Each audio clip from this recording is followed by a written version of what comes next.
question of reform versus revolution is very old. It has been part of the left debates before Marx, during Marx's time, and since. It arises perennially, and so it's perfectly appropriate and reasonable that it would be raised again now.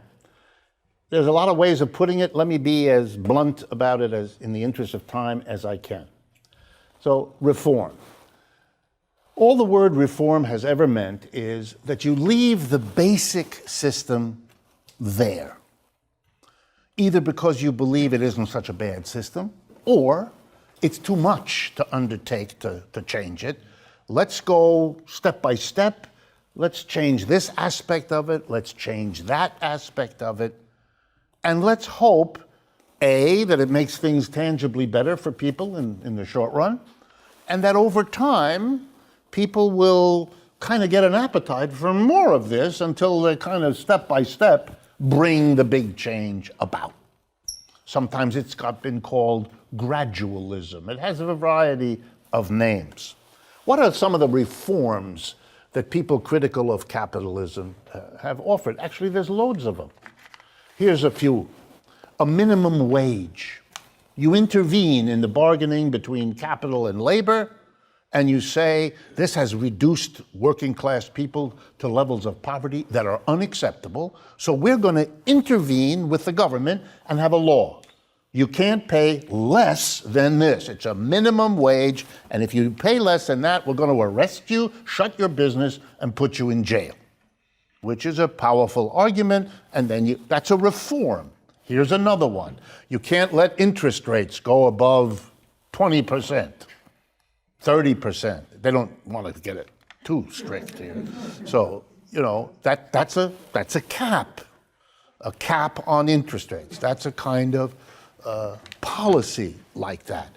An earned income credit, if you know how the tax system in this country works. These are all reforms. A welfare program that says if you're out of unemployment insurance, you lose your job, we're the government, we're going to collect taxes, and we're going to give you some money to get through the unemployment. We're not going to let you just be destroyed by the way capitalism works, namely depriving you of a job. These are reforms. They don't fundamentally order a different economic system. And people have been very, typically, impatient about this. Why? Seems to take a long time. It seems to leave a lot of bad things while you fix this one. Even, let's be a little bit daring, the New Deal. The New Deal said, if you're 65 years of age or older, we're going to give you a check every month until the rest of your life. Wow, we never did that before. That's an intrusion into capital that makes older people have something to fall back on and makes younger people less burdened by taking care of their parents, et cetera, et cetera. So Social Security, that's part of the New Deal. Minimum wage, that was part of the New Deal. Unemployment insurance, we never had those things before the 1930s. Government jobs on a massive scale, that was also the 1930s. These are reforms. What does it mean that they didn't change the basic system? Now this gets interesting. They didn't take private enterprises away from the people who owned them. They didn't reorganize the production process. The simplest way to describe it is instead of there being, and here be very simple in your thinking, don't be complicated because these are not complicated issues. A small number of people run every business. The owner, the board of directors, these are small numbers of people. 2, 6, 9, 12. And then there's the mass of the employees who can number in the tens of thousands, or in the case of Walmart, millions. So the number of people who run the enterprise is very small. And the number of people who work in the enterprise is very large. And who makes all the decisions? The small group. And who has to live with the decision? The big group. That's not democracy, folks. That's the opposite. A democratic workplace would say everybody has an equal vote. You know, like everybody has a vote for the mayor in the town, because the mayor makes decisions you have to live with, so you get to vote for the mayor. Yeah, but the boss in your workplace makes decisions you have to live with, you get to vote on nothing. How interesting. A country committed to democracy excludes the workplace from the demand for democracy. The workplace, where 5 out of 7 days, your entire adult life, you spend. Democracy should have been introduced there, if you believe in it, which clearly we don't. We pretend to, but we don't. A revolutionary change would change all of that. Would say that enterprises are the property of everybody, and that the operation of an enterprise should be everybody's concern in a democratic way. That would be a fundamental change. It's the kind of fundamental change that socialists and communists and Marxists and anarchists of many stripes have endorsed for a long time. So the question is, are you a reformist or are you a revolutionary? That issue has divided people terribly.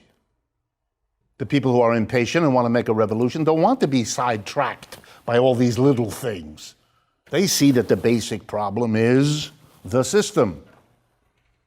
On the other hand, people have a hard time getting their head around the notion, change a system. The system is very complicated. The system has many parts. You don't know quite where to start. Not everybody sees the system the same way. A particular reform is kind of more definable and focused. So it becomes a practical question and not just a theoretical one. The resolution most have come to, not all, not by a long shot, but the resolution most have come to is that this debate is more abstract than helpful. In other words, the left movements for socialism have always ended up doing both things to varying degrees. If the conditions allow you to make a frontal attack on the system, you go for it.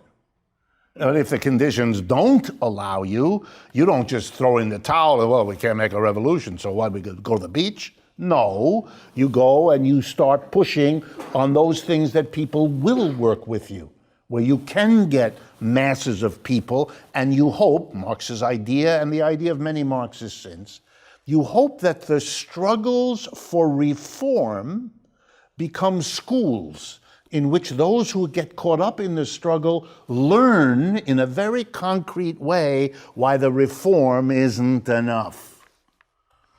You struggle real hard and you have a minimum wage.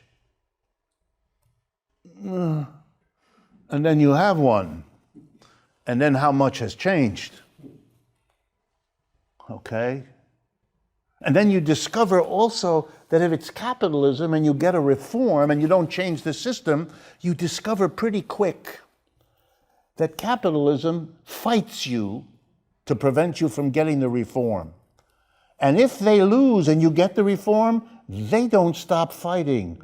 They try to take it away. And because you've left them in a position of power, they own the enterprises, they grab the wealth, you leave them with the very means to undo the reforms you will have struggled so hard to win. So that the idea, the hope is that the struggle for the reform produces the revolutionary, who recognizes after a while that the revolution is the only way to make those reforms stick, to make them permanent, to not work so hard to get something and then see it all undone. In the 1930s, the United States got the New Deal. In the 50 years since then, it was taken back. Most of it's gone. You can't live on Social Security. The whole idea of Social Security was you could live on it. You can't possibly. I mean, there may be some people in the room that are doing it, but they're consuming a lot of cat food. You can't. You can't. The minimum wage has been abused. When was the last time they raised it? 1997 or something like that. I mean, it's just disgusting. The inflation erodes it all the time. They keep it up. It's just, they can take it away. You don't change the system. You create it. It's like having a war, and at the end of country A defeats country B. What does country A do? Does it leave in the hands of country B all the tanks, all the bullets, all the guns? Don't do that. Those people are mad that they lost. They're going to use that and fight another day. So you better do some more so that doesn't happen. Disarm them or something. Reformers discover that if they don't change the system, look, that's America. In the 1930s, capitalism tottered. The people who confronted capitalism in the 1930s, the communists, the socialists, and the unions, they talked about revolution, and they meant it. Remember, the communists, that was only a few years after what happened in Russia. They had a concrete example of what they could have done. And they thought about doing that here. But Roosevelt was a very clever leader, and he came back to them and he said, you know what, I'm going to give you a lot of the things you want, the reforms you're demanding. But the condition is, I don't want to hear about revolution anymore. You got to stop that talk. That's got to stop. You got to turn on those communists and socialists in your rank and stop talking about it. And they agreed. There were always a few who didn't, but the bulk of the communists and socialists agreed. And Roosevelt was good for his word. He gave them Social Security, he gave them unemployment, he gave them a minimum wage, and he gave them 15 million government jobs. It was amazing what he did. But they got the reforms. They didn't get the revolution. Who knows if they could have, but they didn't. They didn't make that effort. And here we are, 70 years later, discovering that 2/3 of what they got in the 1930s, they've lost. That's why the revolutionary cry today is another New Deal, a green one. I'm in favor of it. And nothing, you know, I love AOC, all of that. I do. But you have to face what this is. So the reform and revolution, I think Marx would have been one of those to say, you fight for what can be moved forward for the mass of the working people. Because it's never just what you're fighting for. It's the process of the fighting that teaches many lessons. The benefits of organization, the benefits of unity of different groups, the tactics and strategy needed to overcome all of our differences so that we can act in a solidary way. All of those lessons are profound, and they can be learned even if the thing you're struggling for isn't what you wish it would be. The trick of good leaders on the left, Marxists, if they thought about and read all of what I'm summarizing for you, would be precisely that the difference between a Marxist and another is not whether or not you fight for reform. It's how you fight for reform. Do you do it as an end in itself? Or do you do it as a step and a stage to something fundamentally revolutionary, which you think is the only way to secure whatever reform you get? You do things that way, then the dichotomy between the two kind of falls away, and they become parts of one another.